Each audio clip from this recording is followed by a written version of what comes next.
नमस्कार दोस्तों, आज के इस वीडियो में हम जानेंगे अभी हाल ही में भारत के किस शहर को SCO यानी कि संघाई कोऑपरेशन ऑर्गेनाइजेशन की सांस्कृतिक और पर्यटन राजधानी के रूप में घोषित किया गया है। इसके साथ ही साथ जानेंगे इससे जुड़े जितनी भी इंपॉर्टेंट पॉइंट जो कि आपके एग्जाम पॉइंट ऑफ व्यू के लिए मोस्ट इंपॉर्टेंट है उन सभी को।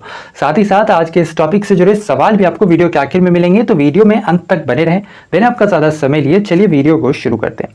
सबसे पहले जानते हैं सुर्खियों में क्यों है। असल में अभी हाल ही में संघाई सहयोग संगठन ने अपने सदस्य देशों के बीच लोगों से लोगों के संपर्क और पर्यटन को बढ़ावा देने के लिए एक कार्यक्रम की शुरुआत की है। इस कार्यक्रम के तहत हर वर्ष एक सदस्य देश की सांस्कृतिक विरासत वाले शहर को संगठन की राजधानी के रूप में घोषित किया जाएगा और इसी के अंतर्गत वर्ष 2022-23 के लिए भारतीय संस्कृति और परंपराओं को प्रदर्शित करने वाले पवित्र शहर वाराणसी को संघाई सहयोग संगठन की पहली सांस्कृतिक और पर्यटन राजधानी के रूप में घोषित किया गया है। ये मोस्ट इंपॉर्टेंट है, ध्यान रखना है। वर्ष 2022-23 के लिए वाराणसी को संघाई कोऑपरेशन ऑर्गेनाइजेशन की सांस्कृतिक और पर्यटन राजधानी के रूप में घोषित किया गया है।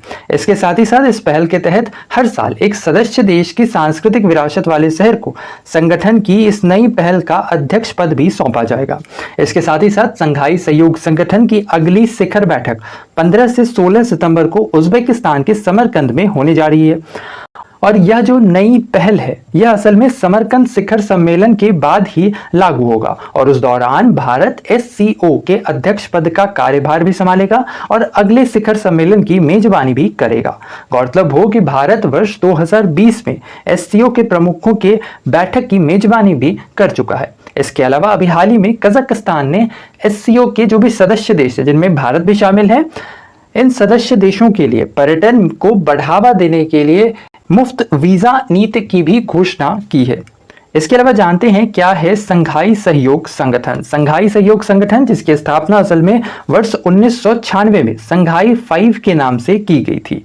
5 इसलिए क्योंकि तब इसके अंतर्गत केवल 5 देश ही शामिल थे और इसकी शुरुआत चूंकि चीन में की गई थी, इसी वजह से चीन के संघाई प्रांत में इसकी शुरुआत की गई थी, इसी वजह से इसका नाम संघाई 5 रखा गया। शुरुआत में जो 5 सदस्य देश थे संघाई 5 के, ये कौन कौन थे? इनमें रशिया, चीन, कजाकिस्तान, तुर्कमेनिस्तान और तजाकिस्तान थे।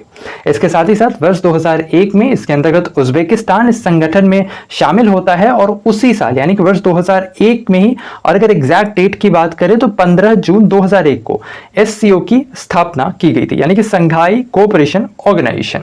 यह असल में एक अंतर सरकारी अंतरराष्ट्रीय संगठन है जिसका मुख्यालय बीजिंग में स्थित है। वर्तमान में SCO के महासचिव झांग मिंग हैं। इसके साथ ही साथ ये भी सवाल पूछ लिया था कई दफा कि SCO के अंतर्गत शामिल होने वाली रीसेंट कंट्रीज कौन सी हैं, तो नाम ध्यान रखना है, ये है भारत और पाकिस्तान। ये दोनों असल में 9 जून 2017 को SCO की सदस्य के रूप में शामिल हुआ था। इसके अलावा इन दोनों के शामिल होने के साथ ही जो SCO है इसके अंतर्गत कुल सदस्य देशों की संख्या 8 हो गई। 4 इसके अंतर्गत ऑब्जर्वर स्टेट हैं और 6 वार्ता भागीदार यानी कि डायलॉग पार्टनर कंट्रीज हैं। सबसे पहले जानते हैं ये 8 सदस्य देश हैं कौन कौन से। इनमें सबसे पहले आता है अपना देश भारत, इंडिया, इसके बाद पाकिस्तान, फिर चाइना, फिर यहाँ पर ध्यान से देखना यहाँ पर है ताजिकिस्तान, इसके अलावा किर्गिस्तान है, इसके उज्बेकिस्तान है, कजाकिस्तान है, रशिया है। ये टोटल 8 कंट्रीज SCO के मेंबर्स हैं। याद करना आसान है, इंडिया, चाइना और रशिया, ये 3 कंट्रीज का नाम आपने बस ध्यान रखना है। बाकी तान जितने हैं सारे के सारे SCO के मेंबर हैं, जैसे कजाकिस्तान हो गया, उज्बेकिस्तान हो गया, किर्गिस्तान हो गया, तजाकिस्तान हो गया और पाकिस्तान हो गया। इसके अलावा इसके अंतर्गत जो ऑब्जर्वर स्टेट हैं इसके अंतर्गत अफगानिस्तान, ईरान, बेलारूस और मंगोलिया शामिल है। वहीं इसके अंतर्गत डायलॉग पार्टनर कंट्रीज की बात करें तो इसमें कंबोडिया, नेपाल, अजरबैजान, अर्मेनिया, तुर्की और श्रीलंका शामिल है। संघाई सहयोग संगठन या फिर SCO दरअसल में एक आर्थिक, राजनीतिक और सुरक्षा विषयों पर विचार के लिए एक अंतरराष्ट्रीय गठबंधन है। इसका काम आतंकवाद के खिलाफ आपसी सहयोग को बढ़ावा देना और क्षेत्रीय शांति स्थापित करना है। और अब चलते हैं हमारे आज के टॉपिक से जुड़े सवाल पे। ऐसे में आज का सवाल है, निम्न में से किस शहर को संघाई सहयोग संगठन की पहली सांस्कृतिक और पर्यटन राजधानी के रूप में घोषित की गई है? इसका आंसर आपने में करना है नीचे कमेंट सेक्शन में। अच्छा, एक और सवाल है, निम्न में से कौन सा देश SCO का सदस्य देश नहीं है? ध्यान रखना है, यहाँ पूछा जा रहा है कौन सा सदस्य देश नहीं है। इसका भी आंसर आपने टाइप करना है नीचे कमेंट सेक्शन में। तो ऐसे भी आज के लिए इतना ही। उम्मीद करते हैं आज का हमारा वीडियो आपको इन्फॉर्मेटिव लगा होगा। वीडियो पसंद आया तो वीडियो को लाइक शेयर, चैनल पर नए हैं तो सब्सक्राइब करना बिल्कुल ना भूलें। साथ ही साथ बगल में घंटी का आइकन है जिसे दबाकर आप हमारे चैनल से जुड़े सारे नोटिफिकेशंस प्राप्त कर सकते हैं। तो ऐसे में आज के लिए इतना ही। अपना ख्याल रखें, स्वस्थ रहें, सुरक्षित रहें। आपसे फिर अगली वीडियो में मुलाकात होगी। तब तक के लिए धन्यवाद।